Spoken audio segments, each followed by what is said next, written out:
Operation मुकम्मल कर लिया गया है। इस ऑपरेशन की तफसीलात क्या है, इस हवाले से अभी कुछ इंतज़ार करना होगा। वज़ीर आला बलूचिस्तान ने कहा कि ये ऑपरेशन मुकम्मल तो हो चुका है, लेकिन इसकी तफसीलात आना अभी बाकी हैं। दहशतगर्दों ने गवादर में लेबर कॉलोनी में घुसकर बलोच शहरियों को कत्ल किया। आर्मी, FC समेत सिक्योरिटी फोर्सेस ने भरपूर तरीके से जवाबी कार्रवाई की। सरफराज बुगटी की जानिब से ये बताया गया कि ऐसे हमले हमारा मोराल कम नहीं कर सकते हैं। वज़ीर दाखिला मोहसिन नकवी की जानिब से भी गुफ्तगू की गई। उन्होंने कहा कि वज़ीर आला बलूचिस्तान बहुत बहादुर आदमी है जो इस सारी सूरत हाल का सामना कर रहे हैं। सिक्योरिटी फोर्सेस ने दहशत गर्दों को चुन चुन कर मारा। वज़ीर दाखिला मोहसिन नकवी की जानिब से ये बताया गया, दहशत गर्दों ने मनसूबाबंदी से ये हमले किए थे।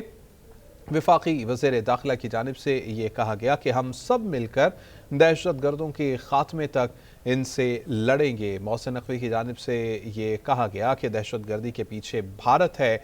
साफ और वाज़ेह तौर पर उनकी जानिब से ये कहा गया कि अब दुनिया को ये पता होना चाहिए कि दहशत गर्दी के पीछे किसका हाथ है। दहशत गर्दी करने वाला भारत है। दहशत गर्दों ने मनसूबा बंदी से हमले किए जिनको नाकाम बनाया गया। जो दहशत गर्द भी आया वो बचकर वापस नहीं जा सका। ये वज़ीर दाखिला की जानिब से बताया गया।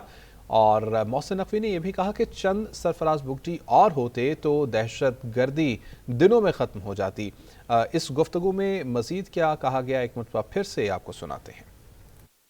जो रिबेटल दिया है, जो रिस्पांस दिया है, दैट इज़ सुपर्ब।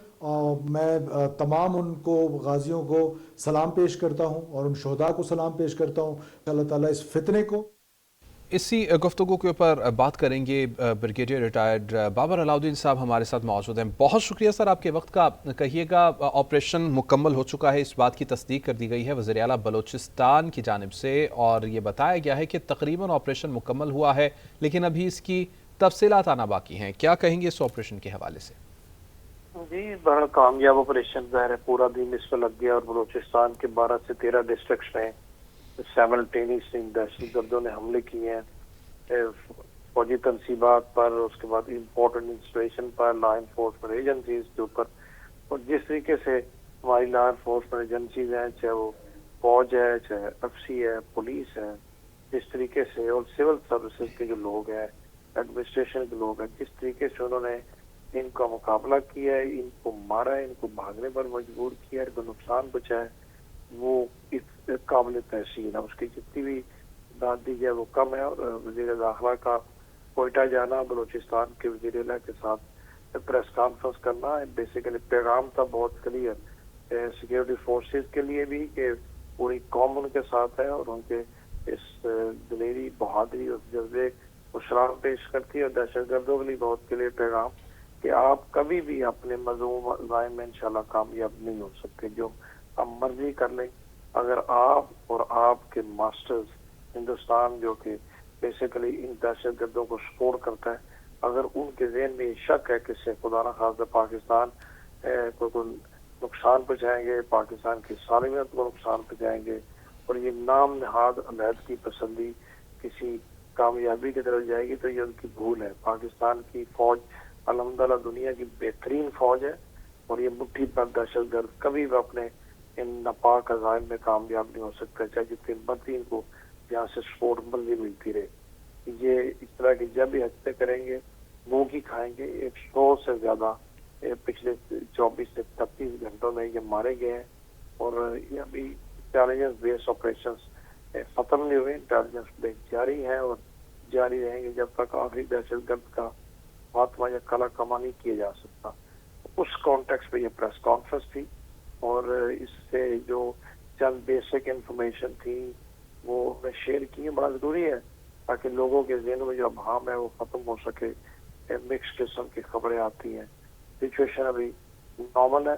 अभी कुछ तफसीलात नुकसान की जो इनको है उसकी साथ साथ आएंगी तो वो भी शेयर की जाएंगी। बट ओवरऑल मैं ये कहूँगा कि दहशत गर्दी की बदतरीन मजमूम कोशिश, एक और कोशिश जो कि अपने मंत्री ने आपको पहुंची, जब जब ये ऐसी हरकतें करेंगे इनको इसी तरह मुंह की खानी पड़ेगी। इससे ज्यादा इनको इंशाल्लाह नुकसान होगा और इनका कला कम होगा। बिल्कुल ठीक। अच्छा बाबर अलाउद्दीन साहब, आपने बिल्कुल ठीक फरमाया कि मुकम्मल तौर पर जवाब दिया गया और मुस्तैद थी हमारी सिक्योरिटी फोर्सेस में, कोई किसी भी किस्म का शक नहीं। लेकिन हमारे नाज़रीन के जहनों में एक सवाल ये भी है कि इतना मुनज़्ज़म किस तरह से हुए, इतने ज़्यादा मकामात पर और इतनी बड़ी तादाद में ये दहशतगर्द, क्या कोई फ्लॉस थे जिनके ऊपर काबू पाना चाहिए? अब मज़ीद इसके ऊपर काम करने की ज़रूरत है सिक्योरिटी फोर्सेस को भी और बलूचिस्तान हुकूमत को भी? देखें, जहाँ तक फ्लॉज का तल्लुक है, कौम को रेस्ट एश्योर्ड रहना चाहिए, कोई इतने बड़े फ्लॉज नहीं है। बलूचिस्तान का एरिया बहुत सारे लोग नहीं जानते, जो बलूचिस्तान की टेरेन से लोग वाकिफ हैं वो इस चीज़ को बेहतर समझ सकते हैं। बलूचिस्तान की जो टेरेन है वो आइडियल है, वो मोस्ट सूटेबल है इस तरह की दहशतगर्दी और इस तरह की वॉरफेयर के लिए। वहाँ पर आबादी बहुत कम है, बहुत लंबे लंबे डिस्टेंसेस हैं। बलूचिस्तान का एक बहुत बड़ा बॉर्डर अफगानिस्तान के साथ मिलता है, ईरान के साथ मिलता है। वहाँ पर ज़राए आमदरफ्त अभी भी बहुत से इलाकों में ना होने के बराबर है। मोबिलिटी और कम्युनिकेशन उस तरीके से नहीं होती। वहाँ पर बहुत सारे एरियाज में हमारे मोबाइल की कवरेज भी नहीं है। इन तमाम हालात का, इस टेरेन का, इस किस्म की आइडियल सिचुएशन का ये लोग फायदा उठाते हैं। और चूंकि इन नाम दहाद उसको बलोच नेशनलिज्म का नाम दिया हुआ है, तो लोकली लोग इनके रिक्रूटेड हैं जो कि इनके साथ मिलकर ये सब कुछ करते हैं। तो इस वजह से जो दूर दराज के बलूचिस्तान के इलाके हैं वहाँ पर इनके लिए इजी होता है एक जगह से दूसरी जगह जाना, जो बहुत बड़ी तादाद में नहीं है। लेकिन सिक्योरिटी फोर्सेस जो है उनके टारगेट सबको पता होता है। सिक्योरिटी फोर्सेस की या गवर्नमेंट इंस्टॉलेशंस की जो पोजीशन है, लोकेशन है, वो स्टैटिक होती है, वो उनकी निशानदेही करना आसान होता है। इसलिए उसके ऊपर आके बुजदरी से कहीं पर खुद कुछ हमला कर दिया, कहीं पर फायरिंग कर ली लॉन्ग डिस्टेंस से, और उसके नतीजे में कुछ जगह पर नुकसान हो जाते हैं। अदरवाइज ये बिल्कुल बात झूठ है कि खुदा न खास्ता कोई इनका किसी इलाके में कंट्रोल है या इनको कोई पूछ लेता नहीं है या इनकी कोई रोक टोक नहीं है इनकी। ये उन्हीं इलाकों में टारगेट करते हैं जहाँ पर आपको मैंने बताया इनको कवर मिलता है, इनको वहाँ से इस तरह की सहूलत मिलती है। लेकिन ये इनके लिए मुमकिन नहीं है, इसलिए हिट एंड रन करते हैं कि जगह अटैक करके भाग के ना वो जगह रिटेन कर सकते हैं, ना वो जगह वहाँ पर बैठ सकते हैं। और इसी वजह से आपने देखा होगा कि बाज़ औक़ात नुकसान इनका आज पिछले 24 से 36 घंटों में तो जो इंटेलिजेंस बेस्ड ऑपरेशन हुए हैं बड़े कामयाब हुए हैं, बहुत भारी इनका नुकसान हुआ है। अदरवाइज नॉर्मली जो कि ये डिस्पर्स होते हैं तो उस तरीके से नुकसान भी कम होता है। ये रीजंस है जिसकी वजह से ये होता है। और ये कोऑर्डिनेटेड अटैक्स करके ये पैगाम दुनिया को ये देना चाहते थे कि शायद हालात हमारे कंट्रोल में नहीं है और इनकी सिचुएशन पूरी कंट्रोल में है, खुदा न खासा इलाकों में काबिज हो गए। ये बिल्कुल ऐसी बात नहीं।